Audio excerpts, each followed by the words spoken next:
എപ്പോഴും നമ്മൾ ഉണ്ടാക്കുന്ന മുട്ട ഓംലേറ്റ് ഒന്ന് വെറൈറ്റി ആയിട്ട് ഉണ്ടാക്കിയാലോ?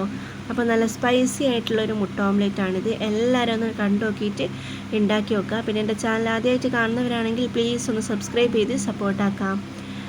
ഞാനിവിടെ ഒരു മിക്സിയുടെ ജാർ എടുത്തിട്ടുണ്ട്. അതിലേക്ക് കുറച്ച് തേങ്ങ ചിരകിയിട്ട് കൊടുക്കാം. പിന്നെ ആവശ്യത്തിനുള്ള പച്ചമുളക്, വെളുത്തുള്ളി, ചെറിയൊരു കഷ്ണം സവാള ഇട്ട് കൊടുക്കാം. പിന്നെ ചെറിയ ജീരകം, കുറച്ച് ഉലുവയും കൂടി ഇട്ട് കൊടുക്കുന്നുണ്ട്. കറിവേപ്പിലയും ഉപ്പും കൂടി ഇട്ട് കൊടുക്കാം. എന്നിട്ട് നമ്മൾ ചമ്മന്തി ഉണ്ടാക്കിയെടുക്കാം. പിന്നെ ഒരു പാത്രത്തിലേക്ക് 2 മുട്ട പൊട്ടിച്ച് വയ്ക്കുന്നുണ്ട്. നിങ്ങൾക്ക് 2 or 3 മുട്ട വേണമെങ്കിൽ ഒഴിച്ചു കൊടുക്കാം. പിന്നെ നമ്മുടെ ചമ്മന്തി ഇതിലേക്ക് ഇട്ട് കൊടുക്കാം. എന്നിട്ടൊരു ഫോർക്ക് വെച്ചോ സ്പൂൺ വെച്ചോ നല്ലപോലെ നമ്മൾ മിക്സ് ചെയ്ത് കൊടുക്കാം. ഇനി ഒരു ദോശക്കല്ല് ചൂടാനായിട്ട് വെച്ചിട്ടുണ്ട്. അത് ചൂടാക്കി കഴിഞ്ഞാൽ കുറച്ച് വെളിച്ചെണ്ണ ഒഴിച്ചു കൊടുക്കാം. അതിലേക്ക് നമ്മൾ മുട്ട ഇതിലേക്ക് ഒഴിച്ചു കൊടുക്കാം. എന്നിട്ട് നല്ലപോലെ ഒന്ന് പരത്തി കൊടുക്കാം.